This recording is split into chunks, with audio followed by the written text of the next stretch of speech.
Alors, donc, j'ai lancé Illustrator. Normalement, Illustrator arrive comme ceci avec la palette des outils en une colonne. Alors, une chose à faire pour remettre à zéro, est-ce que tu vois qu'il est indiqué ici les indispensables là au-dessus? On va sur le menu et on va demander réinitialiser les indispensables. Donc ça, c'est utiliser la configuration palette les indispensables euh, pour remettre les palettes en place dans Illustrator. Donc il y a d'autres configurations de palettes, bien sûr, en fonction de certains travaux spéciaux qu'on fait. Ça, c'est proposé par Illustrator. Mais on peut aussi créer ses propres configurations de palettes. Quand vous avez positionné les palettes d'une certaine manière dans Illustrator, vous pouvez évidemment l'enregistrer. Et vous voyez que moi j'en ai une ici enregistrée que j'ai faite précédemment, une configuration de palette qui était ceci en fait. Voilà. Pas très intéressant.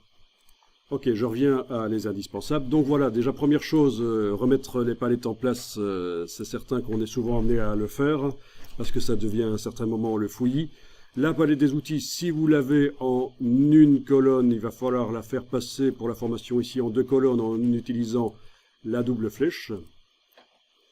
Alors vous voyez que je suis sur un Mac, vous êtes sur des PC, mais au niveau de l'utilisation du logiciel, ça ne fera pas de différence en fait. Parce que le logiciel fonctionne de la même manière. Les raccourcis ne sont pas exactement les mêmes. C'est-à-dire que quand j'utilise la touche CMD sur le Mac, la touche commande, que certains appellent encore la touche pomme, parce qu'anciennement il y avait une pomme dessinée sur cette touche-là. Donc quand j'utilise la touche commande sur le Mac, eh bien pour faire le même raccourci sur le PC, il faut utiliser la touche contrôle. Donc, mais c'est là vraiment...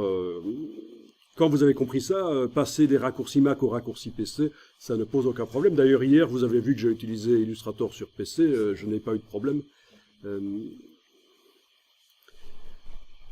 Donc, vous avez fait passer la palette des outils en deux colonnes. C'est intéressant parce que les échantillons de couleurs ici sont plus grands. C'est quand même mieux, je pense. Et pour s'y retrouver dans les outils, voilà. Et en plus, vous serez comme je suis là en deux colonnes. Ce sera plus facile pour vous pour retrouver les outils. C'est bien.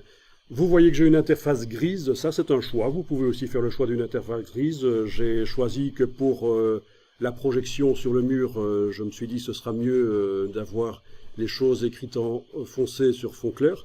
Eh bien écoutez, allez modifier ça si vous voulez. Donc vous êtes sur un PC, c'est dans le menu édition préférences.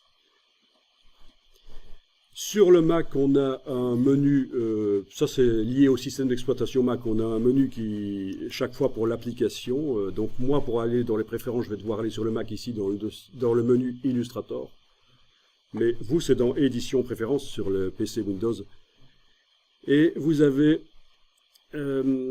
interface utilisateur, parmi les préférences, vous avez interface utilisateur, vous pouvez choisir ça, et c'est ici que vous avez le choix de l'interface. Donc normalement il est comme ça de chez vous. Voilà, vous pouvez le mettre très foncé si vous voulez. Je pense que c'est quand même plus lisible quand le texte est foncé sur fond clair. Bon, pas fond très clair, là ça devient un peu trop. Moi je vais choisir celui-là. Donc vous avez le choix vraiment de l'interface.